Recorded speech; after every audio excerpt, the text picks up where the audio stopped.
Hello mga chika! For today's video ay ipapakita ko sa inyo ang aking tanim na sili. Ayan, bagong tanim na to pero marami ng bunga. Diba? Ayan. Tcharay! Ayan ang aking tanim na sili. So, ayan mga kachika, yung ating tanim na sili. Ayan, ang daming bunga, diba? Ayan. Ayan yung ating sili. Ayan, kita nyo ba yan? Ang dami niyang bunga. Ayan. Nagbubunga na siya. Namumulaklak na pati. Ayan ang mga bulaklak niya. Diba? Puro sili yan. Ayan, oh, ang daming bunga. Oh. Diba? Ayan, oh, ang daming bunga. Ayan. Ganyan. Sabi nila, maganda daw ang kamay pagka nag-aalaga, yung magandang kamay, diba? Kasi lalo silang sumisibol, diba? Ayan, malapit lang yan dito sa aming bahay. Yan. Ayan, ang itsura ng aming likod bahay.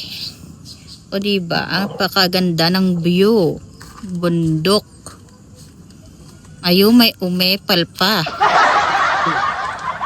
O diba, kita nyo ba yan mga kachika?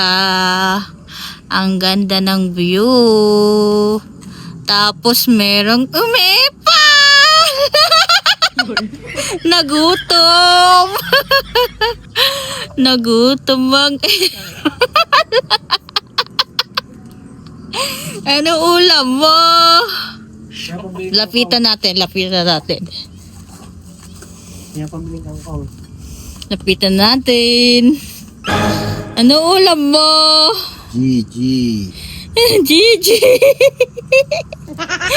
At tapos ito yung kanyang alagang manok. Ayan.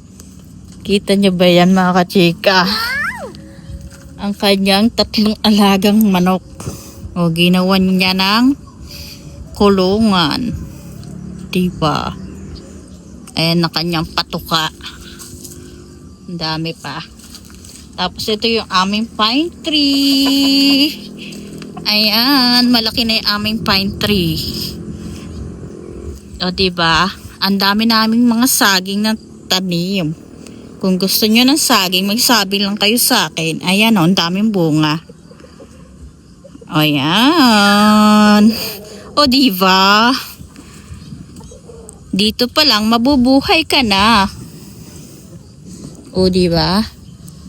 Ayan. Tapos dito yung sampalok. Puno ng sampalok.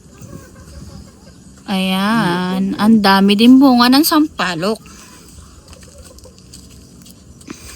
Ayan ang aming paligid. Puro puno at halaman. O diba? Tapos meron din akong tanim na dragon fruit dito.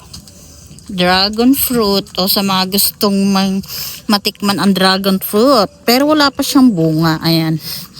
Ayan ang aming dragon fruit. Sabi nila kasi matagal na bumunga yan eh. Pero bubunga na yan kasi gumaganda na yung lupa. Diba? Ayan yung isa pa naming pine tree. Diba? Yun lang. Thank you for watching. Ingat po kayo parati. May bagyo po ngayon. Bye! Thanks for watching. Don't forget to like, comment, and share. And subscribe.